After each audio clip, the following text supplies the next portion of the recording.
In the shadowed halls of Moria, beneath the misty mountains, a malevolent force stirs.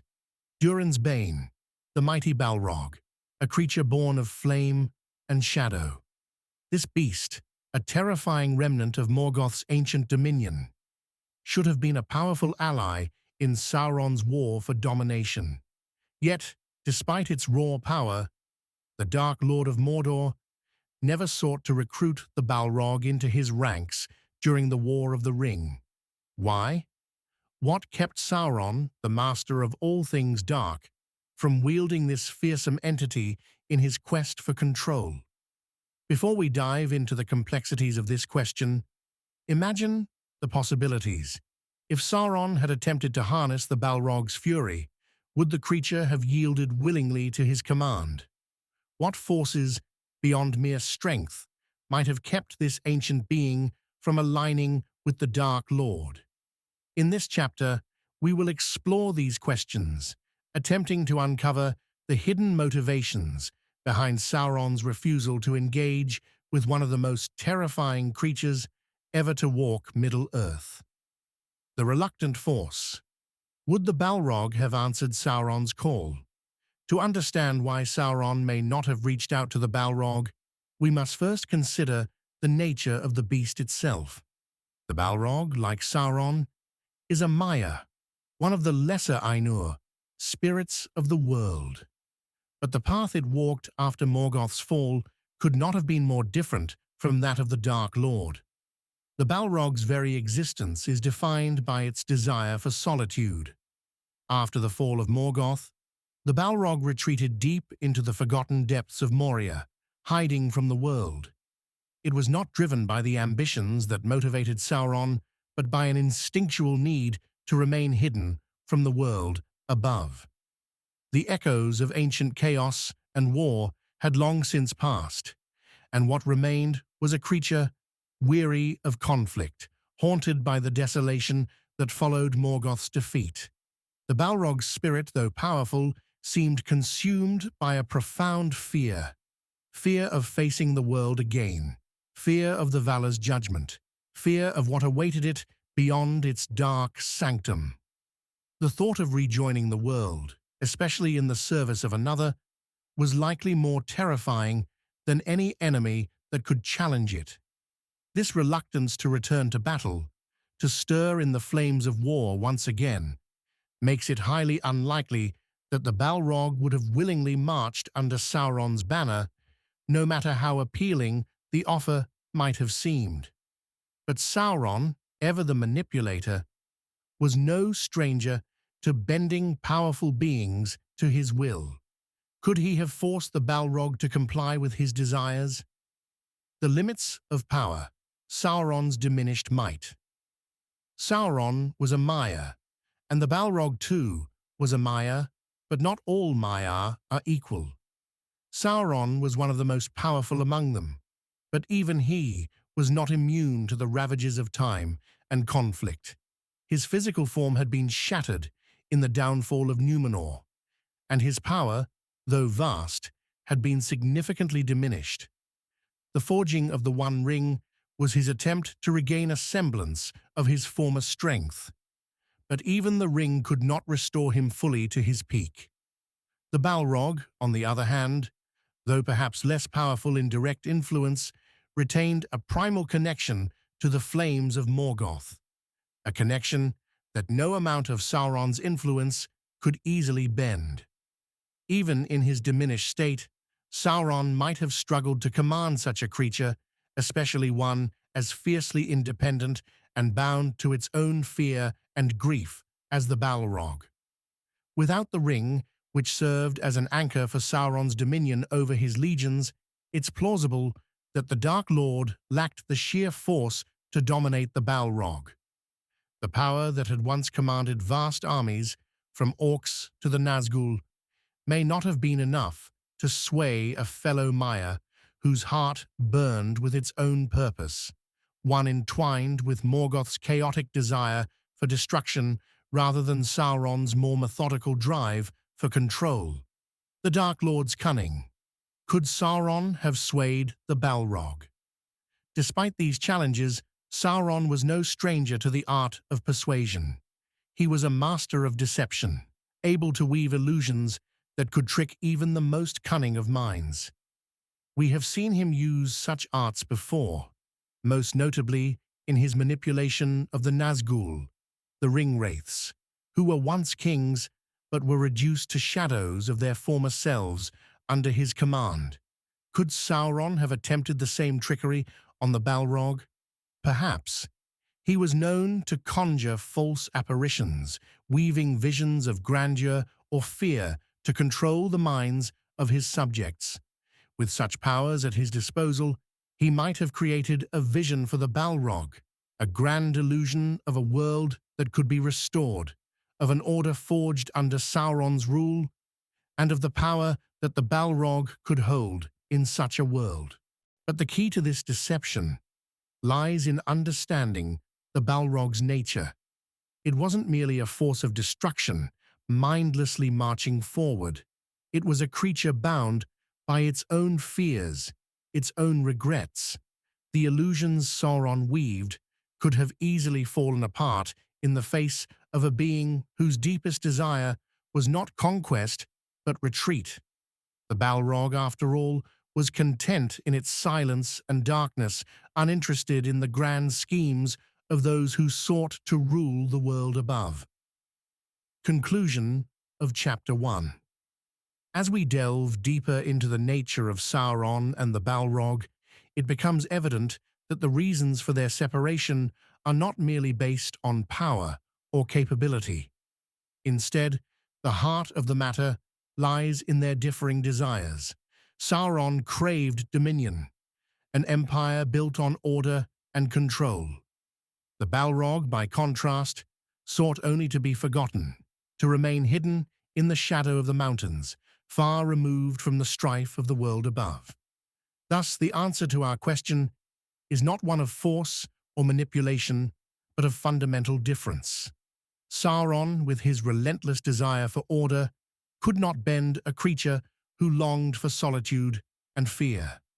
And the Balrog, though a terrifying force of destruction, would never join a war whose aim was not its own. But what then of the greater war that raged around them? How did Sauron's broader strategy play out without this formidable ally? We shall explore this question further in the next chapter. As the War of the Ring unfolded, Sauron's might spread across Middle-earth like an encroaching storm. His legions of orcs, trolls, and the terrifying Nazgul were the tools he relied upon to bring the free peoples of Middle-earth to their knees. Yet, despite the raw power of the Balrog lying beneath Moria, Sauron never sought its allegiance. Why then did he not bring this ancient force into his service? The answer lies not just in the nature of the Balrog, but in the very strategy Sauron had devised for his conquest of Middle-earth. The value of the Balrog, a monstrous power, but not a useful tool. The Balrog was undoubtedly an ancient force of destruction, a creature born of fire and shadow, able to incinerate armies and reduce cities to rubble with but a flick of its fiery whip. But Sauron was not simply concerned with raw destruction. He sought something much more precise: total dominion. The Balrog, with its untamed fury, would not have fit into the carefully crafted war machine Sauron was building. The Dark Lord's armies were meticulously structured, each unit serving a specific purpose in his grand design. Orcs, Uruk-hai, and trolls were suited to the type of warfare Sauron desired: organized, relentless, and methodical. Even the Nazgul, while terrifying, operated within a hierarchy that Sauron controlled, with the ring-wraiths serving both as his spies and his enforcers. The Balrog, by contrast, was a lone wolf. Its very essence rebelled against structure, against organization, and against the careful control Sauron sought to maintain. Sauron understood that to win the war, he needed a powerful and cohesive military machine, not a singular force of mindless devastation. The Balrog would have been a wild card, a beast of immense power that, though formidable, could not be relied upon to follow orders or serve Sauron's larger strategic vision. The role of fear, Sauron's greatest weapon. Sauron's genius lay not just in his ability to amass an army, but in his ability to inspire fear. Fear for Sauron was a far more valuable tool than raw power. By striking terror into the hearts of the free peoples of Middle-earth, he created an environment in which his enemies were paralyzed by doubt and uncertainty. His enemy's inability to act was more devastating than any battle he could fight.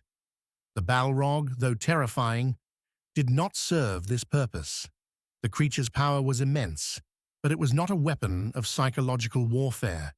It did not instill the type of dread that Sauron could manipulate to his advantage. The Dark Lord's real weapon was his ability to control the minds of those who came into contact with him, whether through the ring, his whispers, or his sheer presence. For Sauron, the terror of the Balrog would be limited to those who ventured into Moria. While it would undoubtedly instill fear in any who crossed its path, the Balrog was no tool for Sauron's overarching goal of world domination. The true power of fear, as Sauron knew, lay in its ability to control entire populations, not just in the annihilation of a few unwary adventurers. The strategic advantage of Moria, the Balrog as a guardian, not an ally. Moria itself held strategic importance in Sauron's broader plan. The Balrog's presence beneath the misty mountains, while a deterrent to others, served a far greater purpose for Sauron than simply destroying intruders. The Balrog's role in the war was that of a sentinel, its fearsome nature preventing anyone, especially the dwarves, from reclaiming Moria. If the Balrog had been unleashed, Sauron would have lost this advantage. Moria would no longer be a hidden stronghold in the heart of Middle-earth, a location that kept the dwarves at bay and allowed Sauron's forces to move through the region unchallenged. By allowing the Balrog to remain in its shadowy lair, Sauron ensured that the dwarves would not rise again as a major power in Middle-earth. This was a far more valuable strategic move than simply throwing the creature into the battle, where it might have been destroyed or overpowered by other forces. Furthermore, the very fact that the Balrog was not a part of Sauron's army helped maintain the illusion of invincibility. Had Sauron allied with such a creature, it could have raised questions about the true extent of his control over the world. By allowing the Balrog to remain in isolation, Sauron maintained the perception that he controlled all, from the shadows of Mordor to the deepest reaches of Moria. The underestimated threat of the free peoples, Sauron's overconfidence. At the height of his power, Sauron may have believed that his forces were all he needed to crush the free peoples of Middle-earth. The idea of recruiting the Balrog might not have seemed necessary. His armies were vast, his resources seemingly endless, and his dominion over Middle-earth almost absolute. This overconfidence in his strength was Sauron's downfall. While his forces were powerful, they were not invincible. The free peoples, men, elves, dwarves, and hobbits, had a resilience and unity that Sauron failed to anticipate. His underestimation of this collective spirit led to his eventual defeat. Had the Balrog been part of his war effort, it might have only compounded his arrogance, leading him to underestimate the threats that truly posed a danger to his ambitions. In this way, the Balrog's absence from Sauron's ranks serves as a testament to his overconfidence. He believed he could achieve victory through sheer power, not realizing that the greatest threat to his dominion was not a creature of flame, but the very will of those who opposed him. Conclusion of Chapter 2. While the Balrog could have added considerable might to Sauron's forces, it ultimately did not fit into his carefully constructed vision for world domination. The creature's lack of discipline, its unyielding nature, and its fear of returning to the surface world all contributed to its exclusion from the Dark Lord's ranks. Moreover, Sauron's strategic decisions, including the need for psychological control and his reliance on fear, made the Balrog an unnecessary ally in his war for the ring. In the next chapter, we will explore how Sauron's refusal to align with the Balrog reflects deeper themes in Tolkien's mythology, ideas of power, fear, and the consequences of seeking dominion over others. What does it say about Sauron's character, and how does it shape his ultimate downfall? Stay tuned. The nature of power and fear. Sauron's true motivation. As we delve deeper into Sauron's rejection of the Balrog as an ally, we must understand not only his strategic and tactical goals, but the deeper nature of the power he sought to wield. Sauron's desire for dominion over all of Middle-earth is well known, but it is not simply a matter of conquering lands or vanquishing enemies. It is about control of minds, hearts, and destinies. The Dark Lord's true motivation lies in his mastery over the psychological, not merely the physical. Power through order. Sauron's vision for Middle-earth. From the very beginning, Sauron's vision was one of complete order, a world structured under his unyielding rule. Unlike Morgoth, who reveled in chaos and destruction, Sauron's evil was more subtle, more insidious. He sought not just to destroy, but to impose a rigid order upon the world. He wanted to build a dominion where all life, all thoughts, all actions were directed according to his design. The Balrog, as a creature of unbridled chaos, was anathema to this vision. Its very existence was defined by destruction and fury, not by the disciplined, systematic approach that Sauron envisioned for his empire. Where Sauron's armies marched in perfect formation, with an unwavering focus on their Dark Lord's commands, the Balrog was a force of nature, wild, untamable, and unpredictable. To Sauron, power was not simply about raw strength, but about the ability to shape and mold the world according to his will. He wanted creatures who could carry out his orders with absolute obedience, creatures like orcs and trolls, whose minds were easily controlled and whose loyalty could be bought with fear. The Balrog, with its deep-rooted independence and its unwillingness to serve anyone, was too dangerous to be a mere pawn in his game. Fear as a tool of dominion. The balance of terror and control, fear, was Sauron's greatest weapon. It is not enough to have powerful creatures in your service.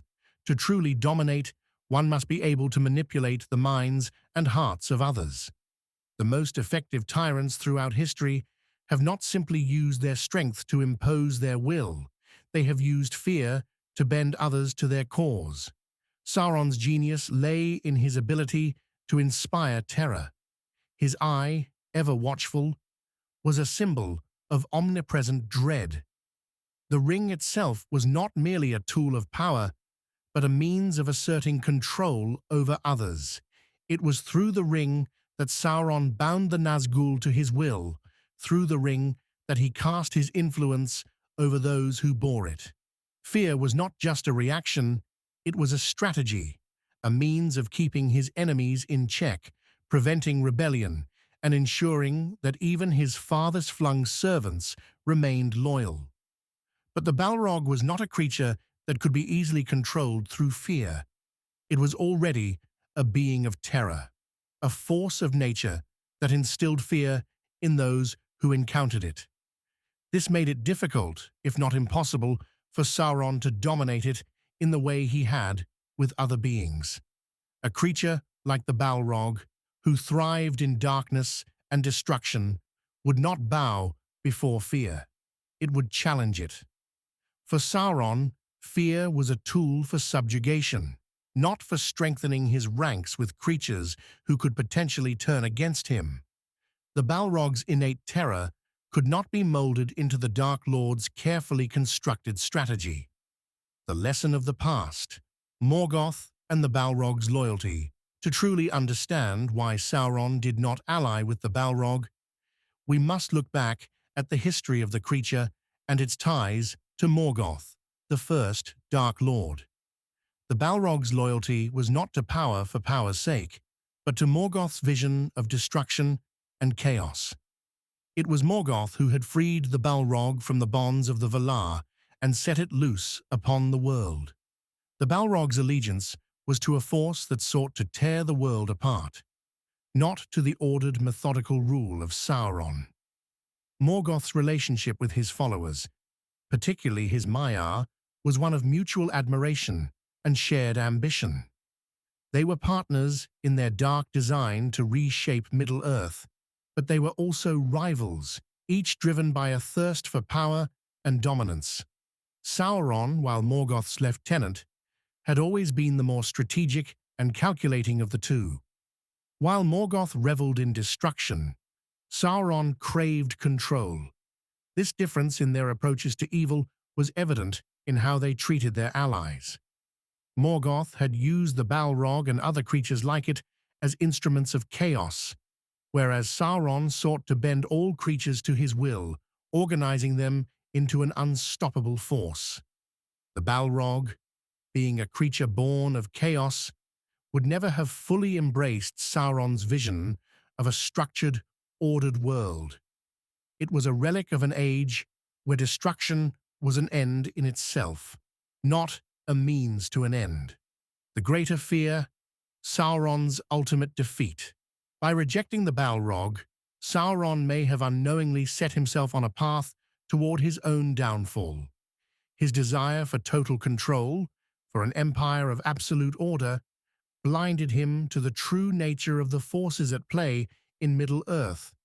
He underestimated the power of unity and resistance, thinking that sheer strength alone would win the day.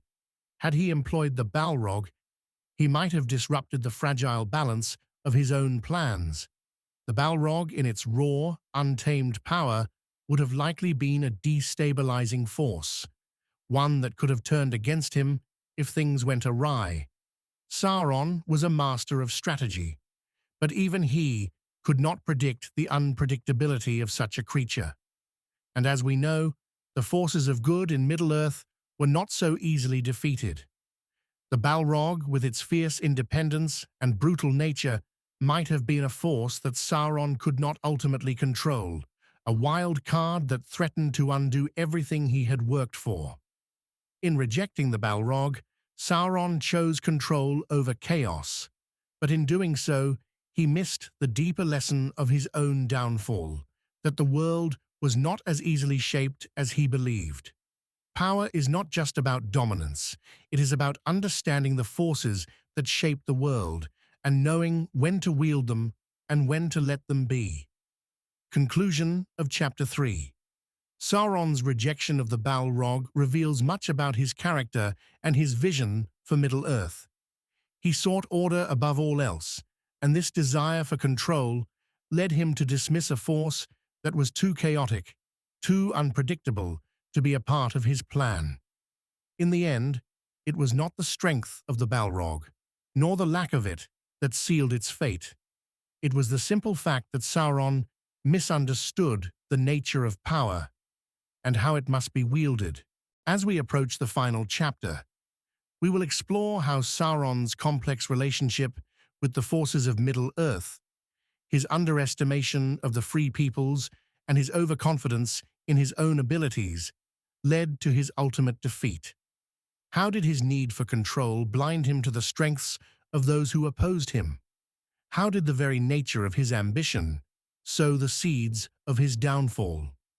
Stay with us as we uncover the final pieces of this intricate puzzle. The final reckoning, the price of Sauron's overconfidence. As the War of the Ring reached its crescendo, The question of whether Sauron's refusal to wield the power of the Balrog truly affected his fate seems less important than the broader failure that his actions revealed. In the end, it was not his lack of allies, like the Balrog, or the strength of his armies that led to his undoing, but rather his overconfidence, his inability to recognize the true power that lay beyond his control. Sauron, in his obsession with order and domination, failed to comprehend the forces that truly threatened him, forces that were not bound by chains of fear or control. The power of unity, what Sauron couldn't see. Sauron, for all his might, underestimated one crucial element, the power of unity. His armies were vast, his hold over Middle-earth seemingly unbreakable, yet he failed to account for the resilience and cooperation of the free peoples. Men, elves, dwarves, and hobbits, each with their own desires, cultures, and struggles, came together in a way that no single force of darkness, no matter how strong, could have predicted.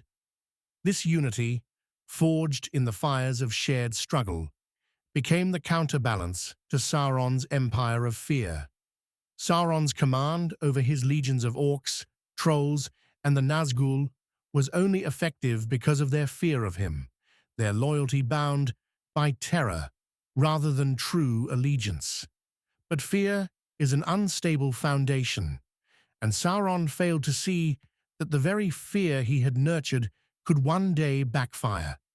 It was the courage, the hope, and the strength of spirit among the free peoples that proved to be the ultimate weapon. Had Sauron recruited the Balrog, had he enlisted more terrifying forces, he would have added to the raw power of his armies. But in doing so, he would have further isolated himself from the very thing he failed to understand: the strength of those who fight not for fear of domination, but for freedom, for the survival of their world. The free peoples were not so easily crushed by the weight of Sauron's might. They fought for more than survival. They fought for hope, for a future where their will, not Sauron's, would determine the course of their lives. Sauron's final mistake, the ring and the unseen enemy. At the heart of Sauron's strategy lay the One Ring. His obsession with regaining the ring and using it to control the world led him to focus so entirely on his own power that he failed to recognize the true vulnerability he exposed by placing all his faith in it. The ring, for all its power, was not an invincible tool. It was a double-edged sword, an object that could be used to control others, but also one that could be destroyed. In the final moments, as Frodo Baggins, the unlikeliest of heroes, stood on the precipice of Mount Doom, Sauron's blind trust in the ring was his undoing.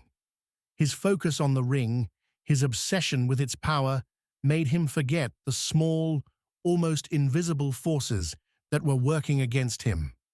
The ring's destruction did not come from the armies of men, nor from the overwhelming might of his dark legions.